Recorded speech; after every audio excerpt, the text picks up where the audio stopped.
السلام علیکم ورحمۃ اللہ وبرکاتہ۔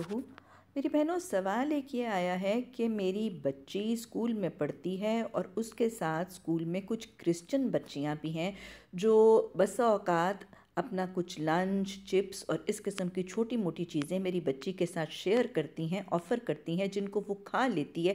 تو میری رہنمائی کریں کہ کیا یہ قرآن و حدیث کی روح سے جائز اور درست اور حلال ہے کہ نہیں۔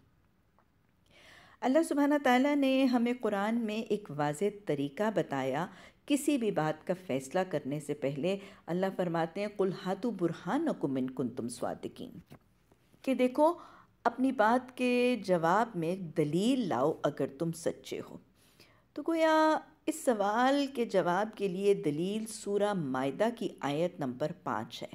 فرمایا گیا الْيَوْمَ أُحِلَّ لَكُمُ الطَّيِّبَاتُ، کہ آج کے دن تمہارے لیے سب پاک صاف ستھری طیب چیزیں حلال کر دی گئی ہیں۔ وَطَعَامُ الَّذِينَ أُوتُوا الْكِتَابَ حِلٌّ لَكُمْ وَطَعَامُكُمْ حِلٌّ لَهُمْ، ان لوگوں کا کھانا جو کتاب دیے گئے ہیں ان کا کھانا تمہارے لیے حلال ہے اور تمہارا کھانا ان کے لیے حلال ہے۔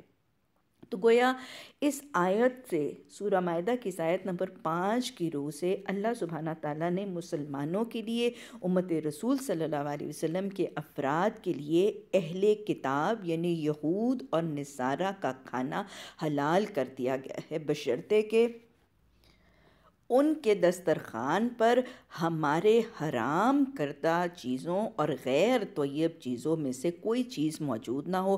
اگر ان کے دسترخوان کے اوپر حلال اور جائز کھانا ہے تو محض ان کے برتنوں، ان کے ہاتھوں یا ان کے دسترخوانوں کی وجہ سے وہ کھانا حرام نہیں ہو جائے گا۔ ان کے دسترخوان پر اگر شریعت کے طور پر ہمارا ذبیح موجود ہے یا ہمارے جائز کھانے رکھے گئے ہیں تو وہ ایک مسلمان کے لیے جائز ہیں۔ مثلا آپ دیکھیں کہ عیسائیوں کا یہ ذبیحہ جو ہے وہ تو مسلمانوں کے احکامات ذبیح کے مطابق نہیں ہے، لیکن یہود کا ذبیحہ جسے کوشر کہتے ہیں وہ ہمارے ذبیحہ کے ساتھ ہی مشابہت رکھتا ہے۔ تو گویا مسلمان اگر اہل کتاب یہود اور نصارہ کا وہ کھانا جو ہمارے حدود طعام کے اندر ہے اور ہماری حرمت طعام کے مطابق ہے، اس کو کھانا مسلمانوں کے لیے اس کی پابندی نہیں ہے۔ اس حوالے سے یہ یاد رکھیے گا کہ کھانے پینے کے حرمت کا تعلق قرآن اور حدیث کے حدود کردہ ایک فہرست کے مطابق ہے۔ یہاں تک پابندی ہے کہ اگر ایک مسلمان کے دسترخوان پر بھی شراب پی یا پلائی جا رہی ہے تو اس دسترخوان پر کھانا دوسرے مسلمان کے لیے حرام ہو جاتا ہے۔ تو گویا حرمت کا تعلق احکامات شریعہ کے حوالے سے ہے۔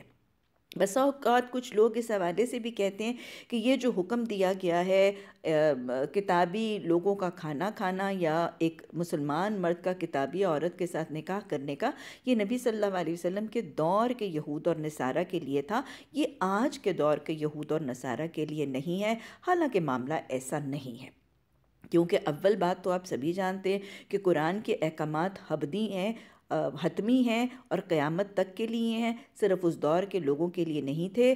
اور دوسری بات ہے، یہ میں واضح طور پر بتا دوں کہ اللہ سبحانہ تعالیٰ نے جب اس دور کے یہود اور نصارہ کے لیے اجازت دی ہے تو یہ آج کے لیے بھی ویسی ہے، کیونکہ جتنی تحریفات، جتنے دین میں تغیرات، جتنی دین میں منہ شکافیاں، جتنا شرک، الحاد اور ٹیڑھ اہل کتاب نے کرنا تھا وہ اس وقت تک کر چکے تھے۔